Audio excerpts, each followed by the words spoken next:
ne fullback dan kaɗan ne saukan, ka gane su zaka fi samun kwanciyar hankali da nutsuwa idan ka fokusin akan abu daya. Misali na karantar da ku akwai impulsive and retracement wanda market take yi a koda shi, kuma tana yin support become resistance become support ko. So idan kana kallon buy sell a kasuwa, so ba ka iya gane ina ne zan yi buy ina ne zan yi sell ba. Ka yi trade da yawa ne kai 3-5 zaka rikice a kasuwa, zaka rasa ma me kake yi yanzu, ka gane ko.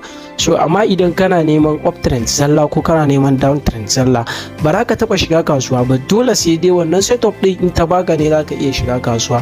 Wannan shine sirri na biyu wannan nake gaya muku, ka gane ko. A bidiyo na gaba in Allah da zan yi kokari in sake muku sirri na uku, kuma in ƙara shiga kasuwa in ƙara tabbatar muku da abin da nake yi.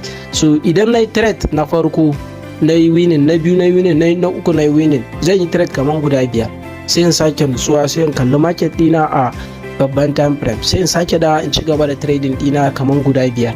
A cikin guda 10 da zan yi trading, idan na samu loss ɗaya ina haƙuri da shi, idan na samu na biyu bana haƙuri da shi, ina yin trade na biyu na ga na yi loss, haƙura nake da trading ɗin gaba ɗaya, in haƙura sai wani lokaci in sake zuwa in kalli kasuwa. So amma kana yin loss kuma kana ci gaba da zama a kasuwa, me yake damun ka?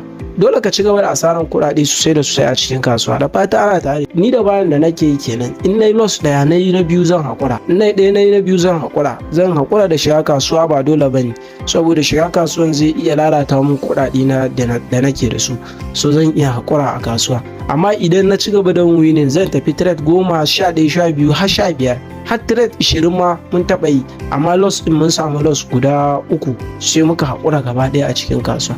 So wannan shine dalili yadda ake wannan, za ga kaman bana loss, ni ma ina yi.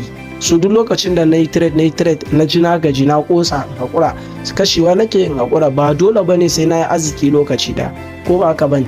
So kai ma ka sa haka a ranka. Da fata ana tare da ni. Baran manta ba, akwai wanda yake deposit din dala 20, 30, 50 sai kai shi 100, 200 haka, sai ya zo kuma ya kona. Me yake faruwa?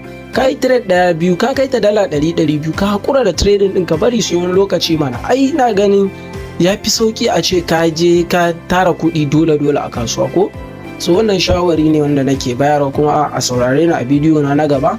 Insha Allah ta'ala zan yi bakin kokari na kuma ci gaba da kawo muku update daban-daban akan abin da ya shafi kasuwa, kuma wanda zai taimake ku insha Allah ta'ala. Sai ai following wannan account din, kuma ga link a bio, sai ai kokari a je wato a danna kan link din, zai kai ka inda zaka yi register, sai ka register ka mallaki wannan broker din. Akwai yadda ake deposit, akwai yadda ake withdraw, akwai kuma yadda ake yin trading din shi karan kansa. Insha Allah ta'ala duka a wannan shafin namu za mu ci gaba da kawo muku update daban-daban wanda zai taimaki rayuwanku.